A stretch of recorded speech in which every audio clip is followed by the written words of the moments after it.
Hello, my dear. Rhonda Constant, your favorite hometown medium, physical energy healer, oracle card advisor, paranormal investigator, voice for your loved ones.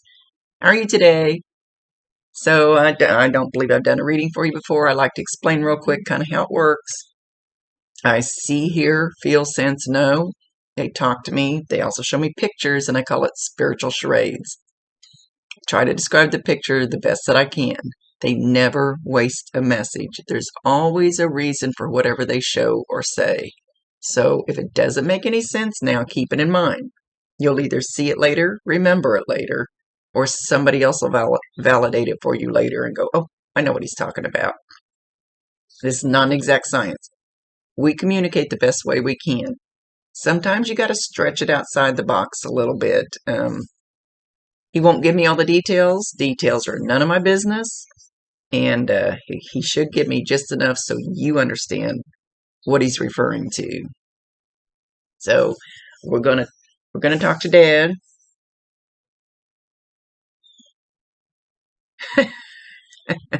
Oh, good grief! I don't want to get political. he kind of comes ambling in kind of slow, and he says, "Do you miss me yet?" That's what Donald Trump says. I don't want to get into politics, so I don't know if he was on that side or what. But he had a big smile on his face. Do you miss me yet?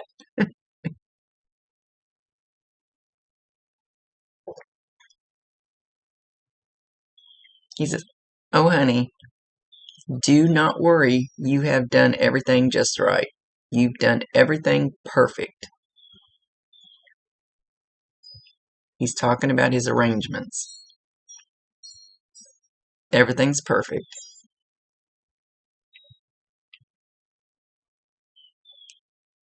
Carry me with you wherever you want to go. I'm not sure. He's still talking about arrangements, so I'm not sure.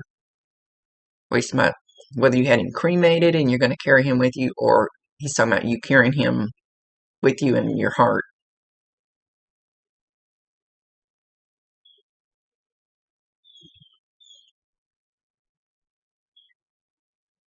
He's showing a big yellow daisy.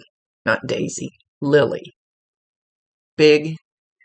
It looks yellow. It's a lighter color anyway. It's not white, but it looks yellow. Big. I don't have one back here. Lily. He's showing a bouquet of flowers, and I'm assuming this is his funeral arrangement, funeral flowers. Doesn't have to be, but he's making a big point of this big lily. So I don't know if you gave him one.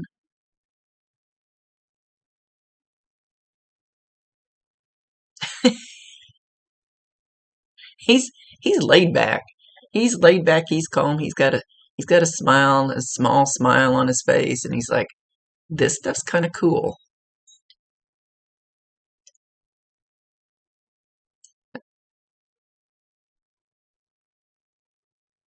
Yeah, this they do this once in a while. He's going, "You can see me. You can really, really see me."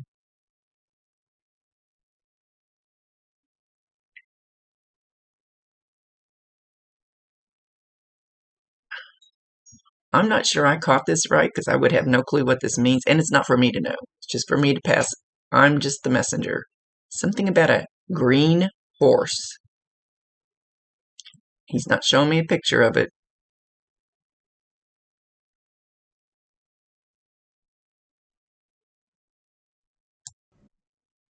Okay, he's mentioning something about you not getting there in time.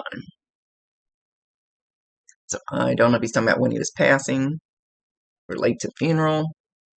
Uh,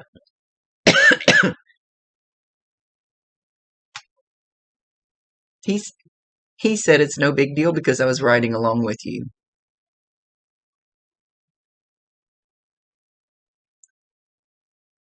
Riding along with you, and I hear this screech. It's like screech of tires, like slamming on the brakes and screeching the tires.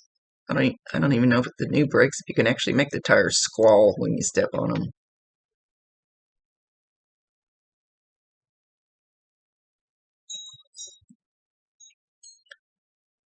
I'm gonna trying to get him to explain that.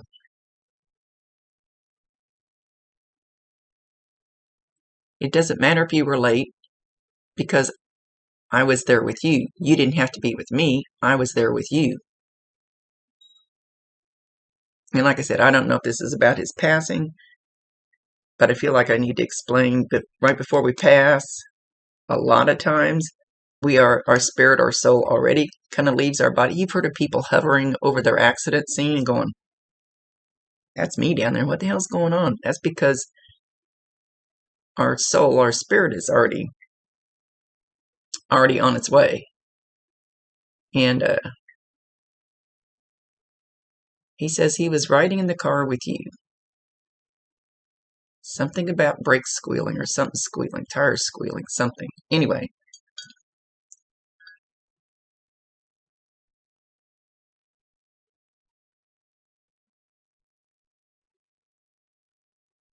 Were you speeding about that time?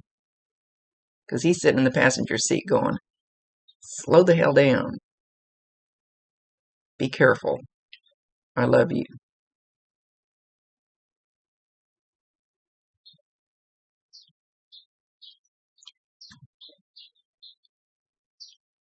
And he's just kind of just still showing this picture.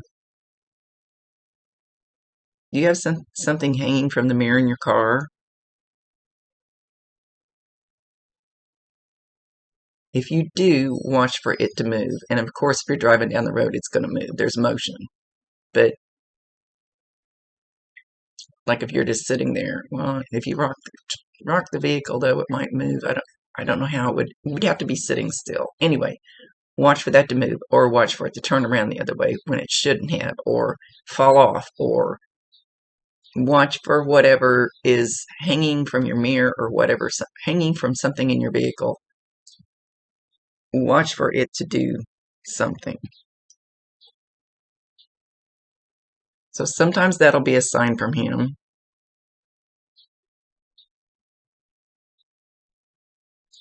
Any sign that he says he's going to give you, and he may not have been gone long enough to figure out exactly what he's going to do yet, because it takes him a little while to.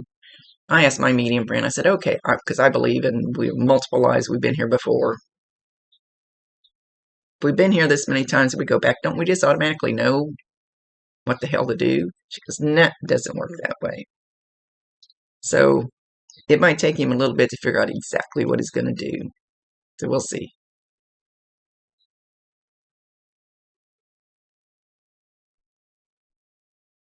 Okay, so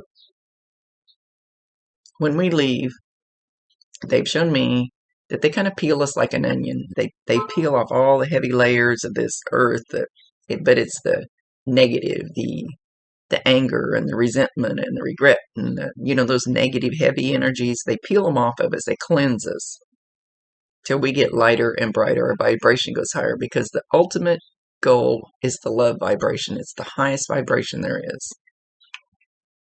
So he's already been through part of that. He said he still has some more to go. I have no idea how long this takes. Usually, like, you're in there, you're out, because they don't have clocks, they don't have calendars, they don't have their years are like seconds to us. I don't know exactly how that works.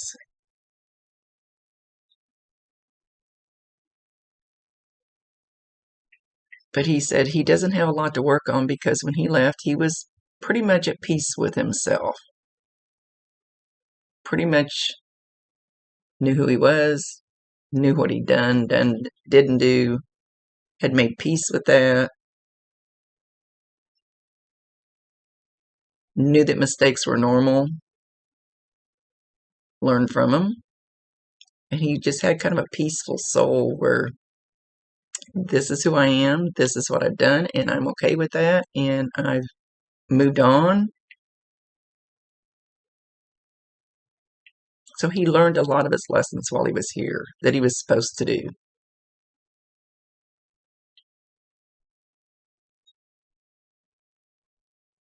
Okay, so he wants me to explain before we come here, this is a lot of, if you don't know any of this stuff, this might be a lot in one session, but before we come here, we decide what our exit point is going to be. I don't think we decide how it's going to be. Maybe sometimes we pre-plan that. I don't know. But we decide when it's going to be. I don't know the reason for that. I bitched at him about it, but it doesn't do any good. Anyway, it can be when you're 1 day old. It can be when you're 100 years old. Whatever that time frame is, you're going to leave then. When they say your number's up, it's kind of true. So it can waver a little bit depending on what's going on around you and how it's going to, who's going to learn something from it or how it's going to affect them. But it's going to be in that time frame. So know when somebody leaves unless it's by their own hand. And sometimes even that is pre-planned. But most of them, they're not.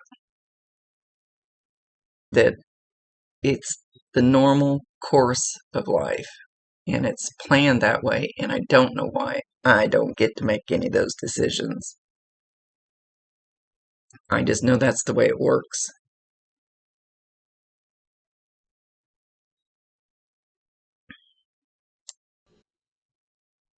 He's singing the song, "You Are My Sunshine, My Only Sunshine."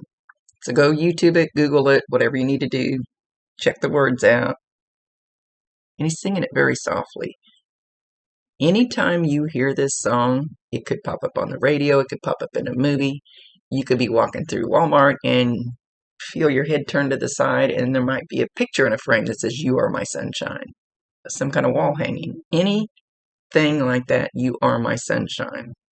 But especially the song will be a sign from him. When you get any signs, validate him, acknowledge him, tell him you love him, and ask him for more. Once they realize that you get the sign, you know it's from them, then they kind of like, they almost get excited. It's like, ah, they got it? Now I can send more. Kind of like opens a door.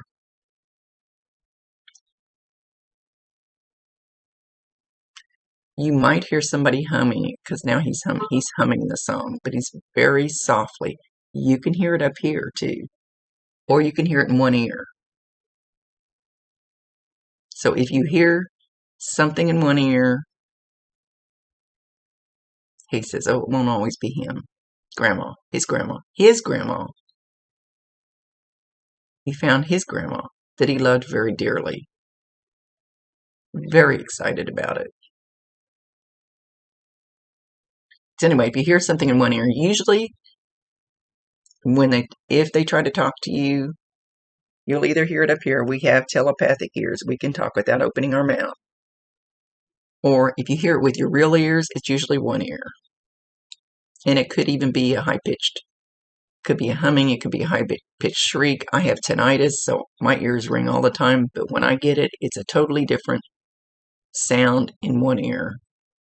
And the higher the pitch, the higher the vibration of who's talking to me. So if it's a really high, loud pitch, it's usually an archangel or something up there higher. And I'm usually in trouble when it happens. It's like, Rhonda, we need your attention. What are you doing?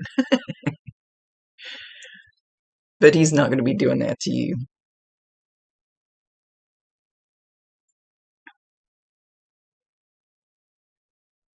I love you. How could you think I'm mad at you? He said it that way. I could never be disappointed in you. I could never love you less.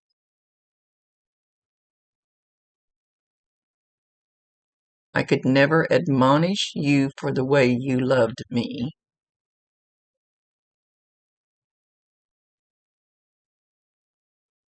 Something about a caretaker. You are some kind of a caretaker. Maybe not his caretaker. Well, he said he's going to be yours now, but still, that still wasn't the first part of it.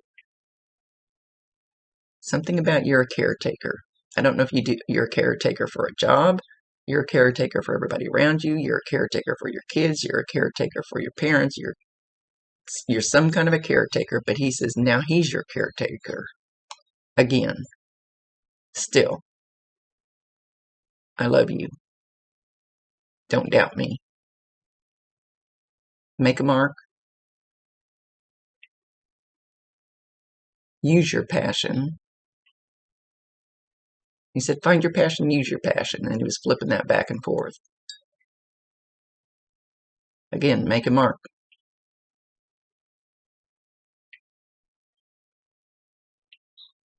What are you going to do with your life? What's in your gut? He says, truly, truly, truly in your gut. Go deep, go within, find it. Do it, use it, make your mark with it. He's kind of chopping up the words. Don't wait till you get old. Don't be afraid of it. It's not about the money. Just do it.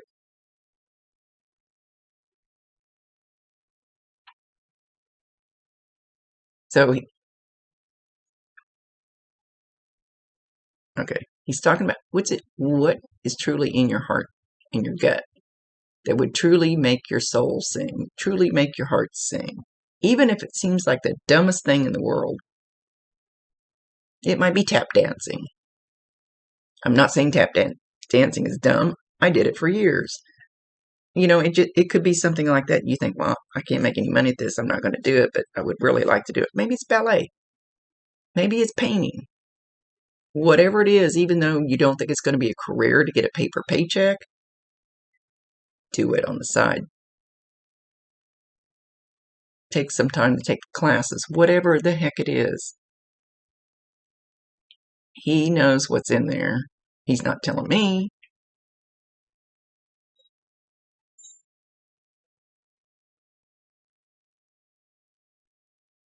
He says no matter how dumb you think it is. So whatever it is, go ahead and take baby steps towards it. Go ahead and do things on the side towards it if that's what it takes. Because they'll open doors for you. When you work towards it, you put that energy towards it, you put your thoughts towards it, they'll actually bring things to you to help open doors. He's being very adamant about that. He wants you to do it now while you're young, so you can enjoy it your whole life.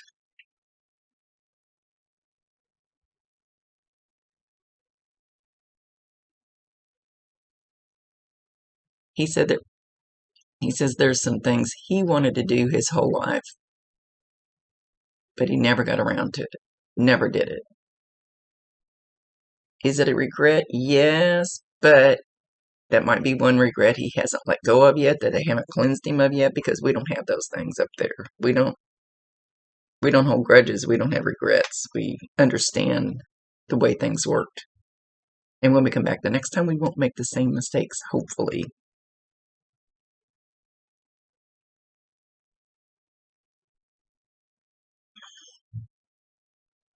Said something about sundial or sun dancing. Don't know what that means.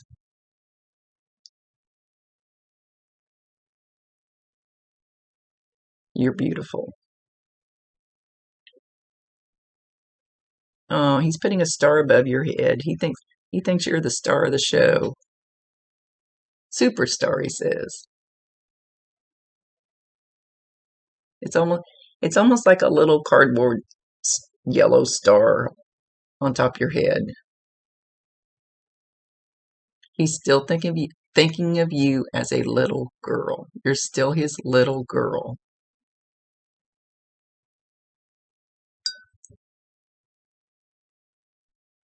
And he says you always will be. Even when you get old and gray.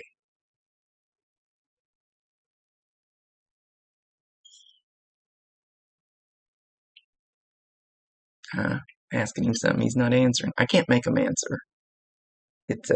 They know what's best, and it's up to him.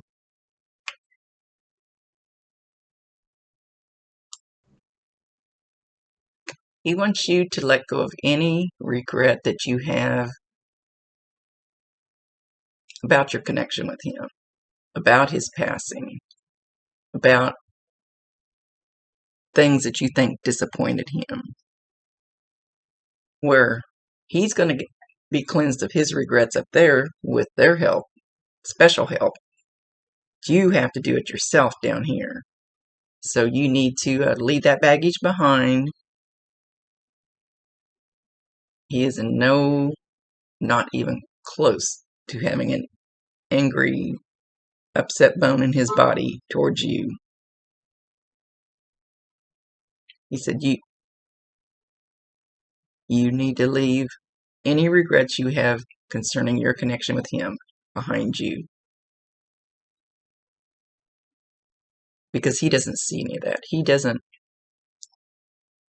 has nothing but pure love for you.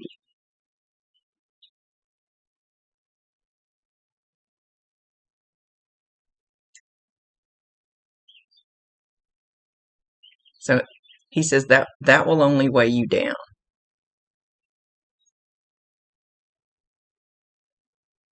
Think of the love we had for each other.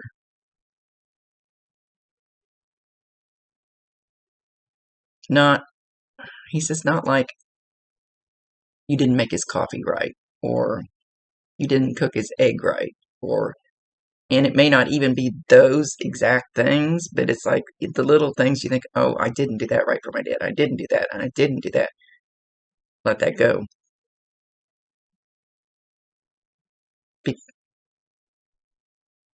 He says those are little bitty ants. Little bitty ants. And there's a big mountain. You're making a big mountain out of this little bitty ant, an ant turning into a mountain. He said it's not that way at all. I love you unconditionally. Always have, always will.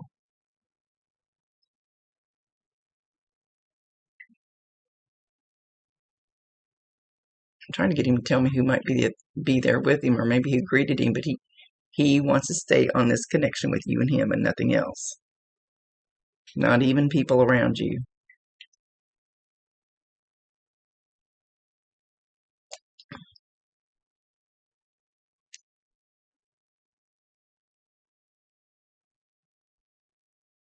Okay, so they make me itch, sorry. They make me itch like I got bugs or something. It's their energy.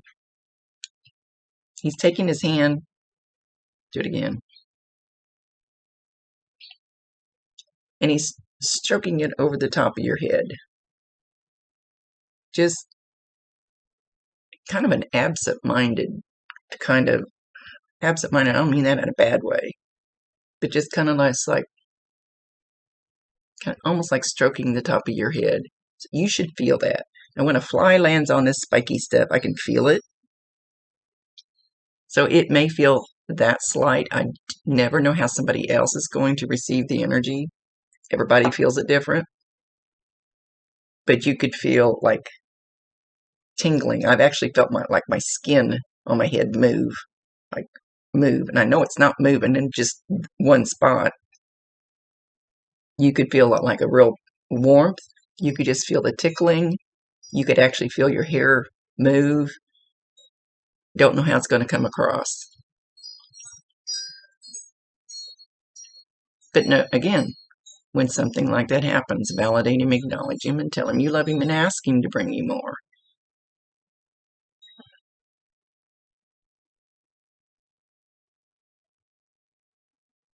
Okay, so it's like he's sitting down on a couch, and he pats the couch beside him, and he goes, come over here, sit by Daddy. Tell me all your problems. So I promise you 1,000%, he can hear you, he can see you. Talk to him all you want to. You're not bothering him. You're not keeping him from doing something that he needs to be doing. You can pour out your heart to him, and he's not going to tell your secrets. And he'll judge you even less than we judge people down here. They don't judge.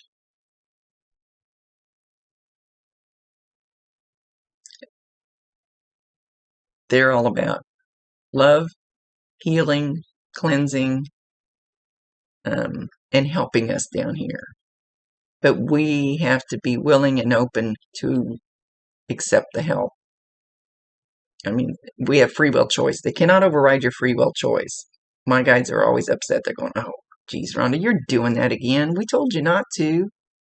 I got free will choice. I can do it if I want.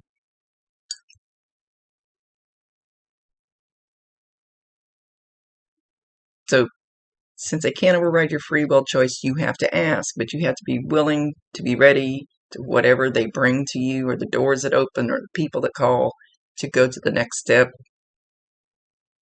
You have to be willing to accept that and take a step forward in it, whatever it is.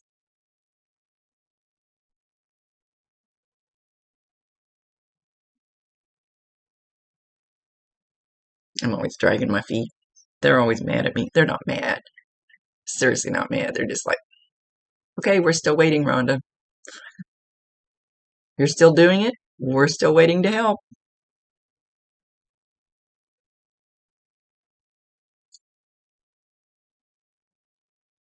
He said he wants you to love yourself as much as he loved you. Even more. He says more, more, more, more, more. He wants you to love yourself more than he loved you.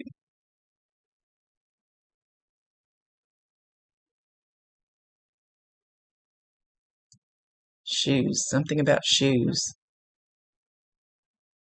Hang on, I don't know what he's trying to show me. Shoes.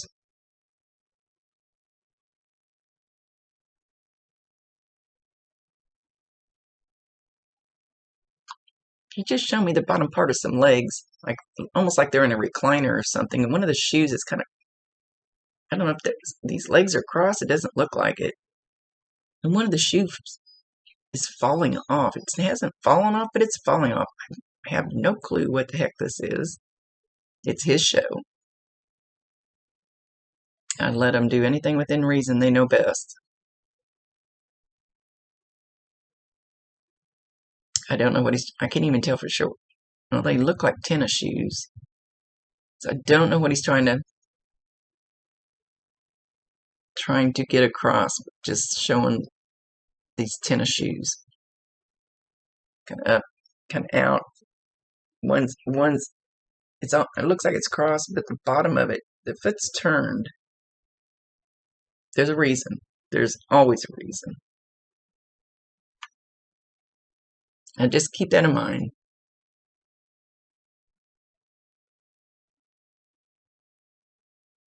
Mine are kind of like that now, but not both down at the bottom.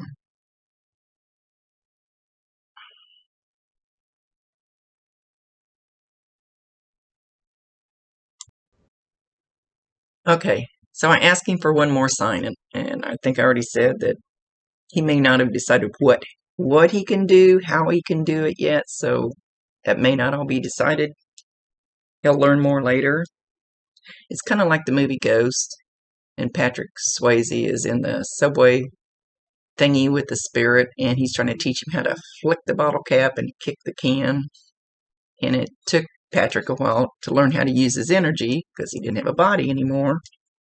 So that's one of the closest movies, as far as a movie that I've seen, that actually depicts what I see, what I use, what happens in my life.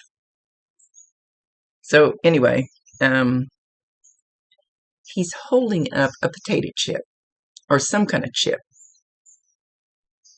It looks like a plain Lay's potato chip is what it looks like. It may not be. It could be a dip chip, but he's just holding up one. So I don't know that he's going to use this as a sign. You're going to find one potato chip in weird places. Weird places. Now, if you have a bag of potato chips and you spill them, that doesn't count. You could walk out of the kitchen and walk back in, and there could be a potato chip sitting on the counter. I find weird stuff on the dash of my truck, and it'll be locked up with the windows up. How did it get there? Or I had a drink in my truck, and I looked down, and there's a feather in it. Where did that come from? I mean, just so watch for weird potato chip. Well, it could be a pile of them, but I would imagine it would be one potato chip in a weird place. You could be walking down the sidewalk and there'd be one potato chip there. Or chip of some kind. I'm not going to say for sure it's like a plain Lay's potato chip. That's just what he's showing, a chip. He says, know that I love you unconditionally. No regrets. No anger. Just love.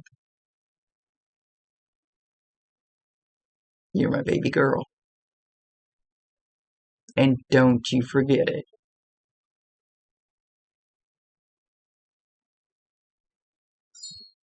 With that, he's going to leave.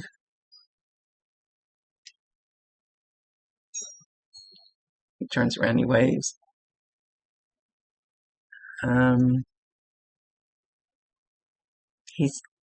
He's taking one balloon with him. Have you guys already had a balloon release for him? Did you get a balloon? Did you release a balloon? He's part way away, and all of a sudden he's holding one balloon with writing on it. Okay, my dear. Again, I promise you 1,000%. He can hear you. He can see you. Talk to him all you want to. There's no anger. There's no hate. There's no revenge. There's no I'm mad at you. There's no I'm disappointed in you. There's none of that. None of that. I hear him. Pure, unconditional love. It's like he's very calm. He's very calm with himself, with his own spirit. He's very clean. He says, not yet. Almost. And they don't let me see much of that process, but that's all I know is they take all that heavy crap off of you, which I've already explained.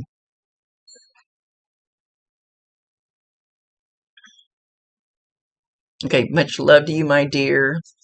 Thank you for allowing me to be his voice. Rhonda Constant, your favorite hometown medium, physical energy healer, oracle card advisor, paranormal investigator, voice for your loved ones. See you later.